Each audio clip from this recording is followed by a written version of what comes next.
عام طور پر سمجھا جاتا ہے کہ تحریک پاکستان ہندوستان میں بسنے والے مسلمانوں کی تحریک تھی۔ آزادی کے بعد نئے ملک کو بسانے والے، بنانے والے اور یہاں بسنے والے اور ہجرت کرنے والے مسلمان تھے، مگر یہ تاثر غلط ہے۔ تحریک پاکستان میں مسلمانوں کے علاوہ تمام مذاہب کے افراد نے اہم ترین کردار ادا کیا۔ پاکستان کو بنانے میں اقلیتی برادری کی بھرپور کوششیں شامل رہیں۔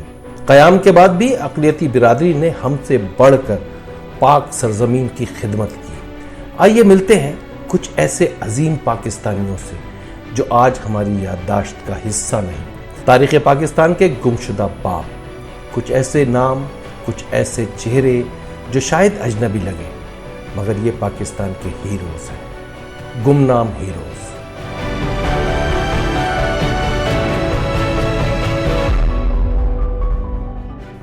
پاکستان کے گمنام ہیروز۔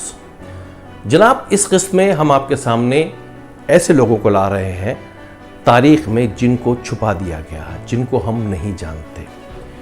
ایسے اقلیتی برادری کے ایسے لوگ جنہوں نے بانی پاکستان قائد اعظم کا ساتھ دیا، تحریک پاکستان میں ساتھ رہے، قربانیاں دی، مگر افسوس کی بات یہ ہے کہ ان اقلیتی برادری کے لوگوں کو ہم نہیں جانتے۔ ان بانیان پاکستان کو تاریخ میں چھپا دیا گیا۔ یہ بڑی عجیب داستان ہے۔ اور اس کے بعد جو پاکستان بن گیا، قیام پاکستان کے بعد جن لوگوں نے بڑی قربانیاں دی، جنگیں لڑیں ہر محاذ پہ، وہ بڑی عظیم شخصیات ہیں۔ نہایت نادر اور دلچسپ حقائق آپ کے سامنے رکھتے ہیں۔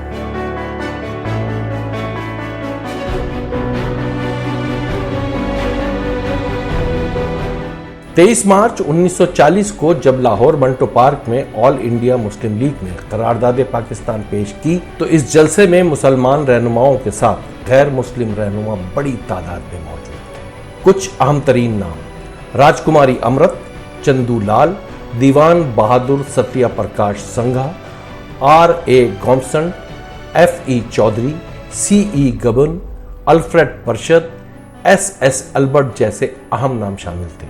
گزشتہ قسط میں ہم نے پاکستان کے پہلے وزیر قانون اور قائد اعظم کے اہم ساتھی جوگندر ناتھ منڈل کا ذکر کیا اور یہ بتایا کہ پاکستانی اسٹیبلشمنٹ نے ان کے ساتھ کیسا افسوسناک سلوک کیا۔ دیوان بہادر S.P. سنگھا، سیالکوٹ کا مسیحی خاندان، 1942 میں فورمن کرسچن کالج لاہور اور پنجاب یونیورسٹی میں قائد اعظم کے لیے تقریبات کا انتظام کرنے والا ہیرو۔ تمام تر مخالفت کے باوجود 1946 میں آل انڈیا کرسچن لیگ کی جانب سے پاکستان کی حمایت کا اعلان، متحدہ پنجاب اسمبلی کے اسپیکر، 1947 میں پاکستان کے حق میں ووٹ۔ ساری قربانیوں کے باوجود قیام پاکستان کے بعد مذہب کی بنیاد پر اسی پنجاب اسمبلی نے تحریک عدم اعتماد پیش ہوئی تو قائد اعظم کا ساتھی ٹوٹ گیا، بکھر گیا، استعفیٰ دیا اور 1948 میں لاہور میں انتقال ہوا۔ مایوس خاندان 1958 میں ملک چھوڑ گیا اور بھارت میں رہائش اختیار کی۔ 2016 میں حکومت پاکستان نے ان کے لیے یادگاری ٹکٹ جاری کیا۔ کیا کہا جائے اس کے سوا کہ میرے قتل کے بعد اس نے جفا سے توبہ، ہائے اس زود پشیماں کا پشیماں ہونا۔ اسی طرح جیلم کے ہندو سیاستداں لالا نارائن گجرال نے 1946 کا الیکشن لڑا، جیتے اور پاکستان بنا تو اس کا حصہ بنے۔ پاکستان کی پہلی اسمبلی کے اہم رکن جنہوں نے قائد اعظم کو گورنر جنرل اور لیاقت علی خان کو پہلا وزیر اعظم منتخب کروانے کے لیے ووٹ دیا، نئے ملک کی تعمیر میں بڑھ چڑھ کر حصہ لیا، مگر 3 سال بعد اتنے مایوس ہوئے کہ بھارت چلے گئے۔ وہی وجوہات جو جوگندر ناتھ منڈل کی واپسی کا باعث بنا۔ بہرحال جناب، جیلم کا سیاستداں لالا نارائن گجرال دلی میں بس گیا اور ان کا بیٹا اندر کمار گجرال بھارت کا وزیر اعظم بنا۔ خیر، آگے بڑھتے ہیں۔ 1946 انتخابات جیتنے والے ایک اور سیاسی رہنما سیسل ایڈورڈ گبن تھے۔ تحریک پاکستان کی حمایت کی تو انہیں کانگریس اور اینگلو انڈین ایسوسی ایشن سے نکال دیا گیا۔ C.E. گبن ایسے 3 رہنماؤں میں شامل ہیں جنہوں نے جون 1947 میں قیام سے پہلے پنجاب اسمبلی میں پاکستان کے حق میں ووٹ دیا۔ دیگر 2 اقلیتی رہنما ایس پی سنگا جن کا ہم اوپر تذکرہ کر چکے ہیں اور جوشوا فضل الہی تھے۔ سیسل ایڈورڈ گبن 1955 میں قومی اسمبلی کے رکن ڈپٹی اسپیکر رہے۔ ان کی تصویر آج بھی نیشنل اسمبلی سیکریٹریٹ گیلری کا حصہ ہے۔ پاکستان کے گمنام ہیروز، گزشتہ قسطوں میں ہم بیگم وقار الحسن نون، علامہ محمد اسد، جوگندر ناتھ منڈل، سی ایم لطیف جیسے اہم ہیروز کا تذکرہ کر چکے ہیں۔ اب کچھ آگے بڑھتے ہیں تاریخ کی دھند میں پوشیدہ پاکستان کے کچھ اہم ہیروز کی جانب۔ جسٹس اے آر کارنیلس، پاکستان کے چوتھے چیف جسٹس، 1960 سے 68 تک سپریم کورٹ کے سربراہ، نڈر اور بے خوف منصف۔ مولوی تمیز الدین کیس میں جنرل ایوب خان کی عامر حکومت کے خلاف واحد اختلافی نوٹ لکھنے والا عظیم جج۔ ایک اور اہم بات، جسٹس کارنیلس اسلامی فقہ اور شریعت پر سند تسلیم کیے جاتے تھے۔ 1973 کا آئین پاکستان بنانے میں اہم کردار ادا کیا۔ دیانتداری اور ایمانداری ایسی کہ ساری عمر لاہور کے فلیٹیس ہوٹل کے ایک کمرے میں گزاری اور اسی کمرے میں 1991 میں دنیا سے رخصت ہوئے۔ جسٹس دراب پٹیل، بلوچستان کے پارسی گھرانے کے فرد، سندھ ہائی کورٹ کے چیف جسٹس، سپریم کورٹ کے جج۔ عامر جنرل ضیاء الحق کے پی سی او حلف اٹھانے سے انکار کیا اور استعفیٰ دے دیا، جبکہ اس وقت سپریم کورٹ چیف جسٹس بننے کی پوری توقعات تھی۔ اس کے بعد انٹرنیشنل کمیشن فار جورسٹ کے لیے منتخب ہوئے۔ یہ دوسرے پاکستانی جج تھے جو اس معزز ادارے کے رکن بنے۔ انسانی حقوق کے عظیم رہنما کا انتقال 1997 میں کوئٹہ میں ہوا۔ اقلیتی ججوں کی بات ہو تو جسٹس رانا بھگوان داس کو کس طرح بھولا جا سکتا ہے۔ سپریم کورٹ کے چیف جسٹس 2015 میں کراچی میں انتقال ہوا۔ بہترین شاعر اور دانشور، ان کی متعدد نعتیں آج بھی مقبول ہیں۔ دو ایسی عظیم خواتین کو بھی یاد کرتے ہیں جو ہم پاکستانیوں سے زیادہ بہتر پاکستانی ثابت ہوئی۔ ہالینڈ کی سسٹر گروٹروڈ لیمنز 1939 میں کراچی پہنچی۔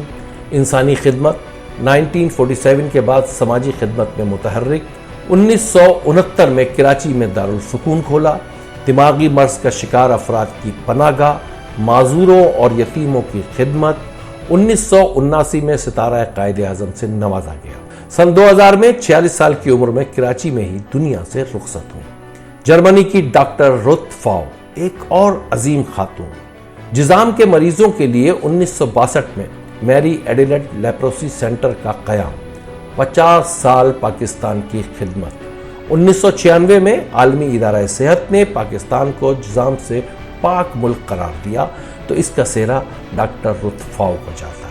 پاکستان نے نشان قائد اعظم، ہلال پاکستان اور ہلال امتیاز سے نوازا۔ جرمنی نے آرڈر آف میرٹ کا اعزاز عطا کیا۔ 88 سالہ ڈاکٹر رت فاؤ کا انتقال 2017 کو کراچی میں ہوا۔ اب بات کرتے ہیں کچھ ایسے غیر مسلم فوجی ہیروز کی جنہوں نے پاکستان کی خدمت کے لیے، جنگ کے لیے ہر چیز داؤں پہ لگا دی۔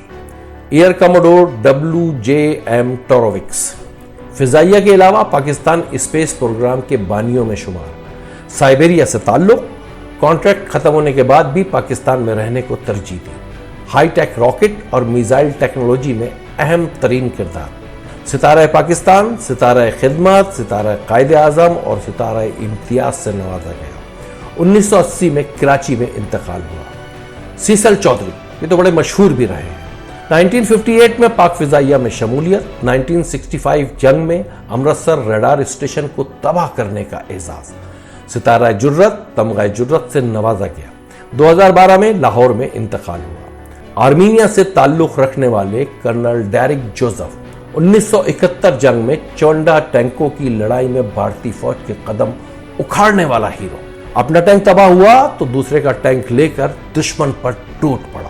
دشمن فوج کے 7 ٹینک تباہ کر ڈالے۔ جولائی 2021 میں پشاور میں انتقال ہوا۔ صرف چند نام، چند چہرے، ایسے ہزاروں افراد نے پاکستان کے لیے سب کچھ قربان کیا، نئے ملک کی تعمیر و ترقی میں خون دیا، مگر المیہ یہ ہے کہ ہم انہیں نہیں جانتے۔ تاریخ پاکستان کی دھن میں گمنام ہیروز۔ کیا یہ المیہ نہیں کہ نئی نسل پاکستان کے محسنوں کو، بلکہ یوں کہنا چاہیے کہ اس میں بانیان پاکستان بھی شامل ہیں، ان کو پہچانتی نہیں، ان کو جانتی نہیں۔ اسے المیہ نہ کہا جائے تو کیا کہا جائے؟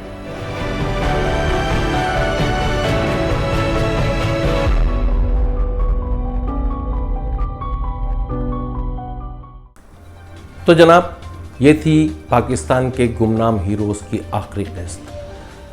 یہ فہرست بہت طویل ہے، اتنی چھوٹی نہیں کہ 5 قسطوں میں آ جائے، مگر ہم نے یہ مختصراً آپ کے سامنے یہ پیش کیا ہے۔ امید ہے یہ ویڈیوز آپ کو پسند آئی ہوں گی۔ اس کو لائک کریں، شیئر کریں۔ معصوم رضوی کو اجازت دیجیے، بہت شکریہ۔